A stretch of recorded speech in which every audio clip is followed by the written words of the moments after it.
Bili tayo ng soup. Ayan, yung chicken. Hinimay-himay ko na. Ayan siya, dyan siya galing. Sasama natin mamaya yan. Mga buto-buto na yan sa baho para lumasa rin. Bawang, sibuyas, sotanghon. Ayan. At mamaya, pakita pa natin yung ibang ingredient. Bisa natin sibuyas, bawang.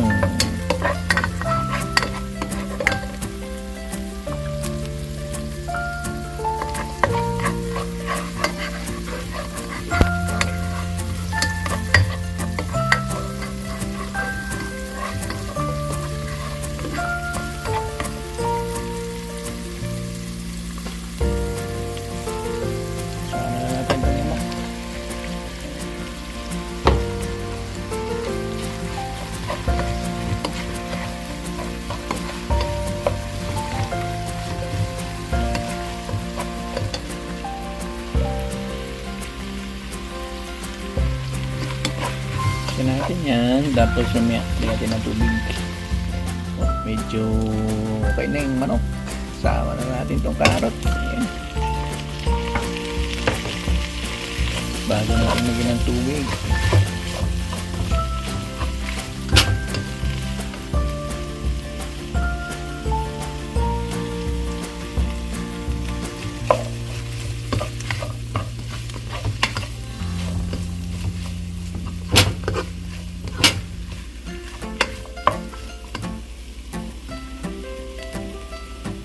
Binamba natin nung sotanghon para madaling lumambot mamaya.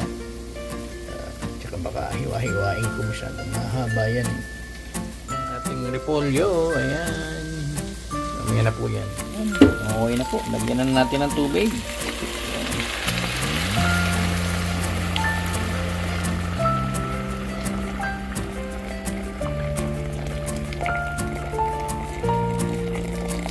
Ayan, ubos ko na yan. Minit ko na tubig. Kumukulo na po. Natimplahan na natin yan. According to taste. Ayan, asin, pamita. Ayan, isang more chicken cubes. Ayan. Pwede na kong ilagay ang ating sotanghon. Ayan natin. Masyadong marami yata yung isang balot ng sotanghon na yun. Pero tingnan natin.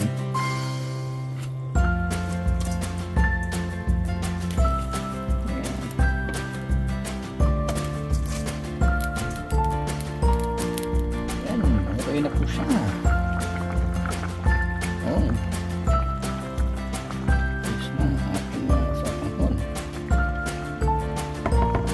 Lagay na natin yung ating repolyo.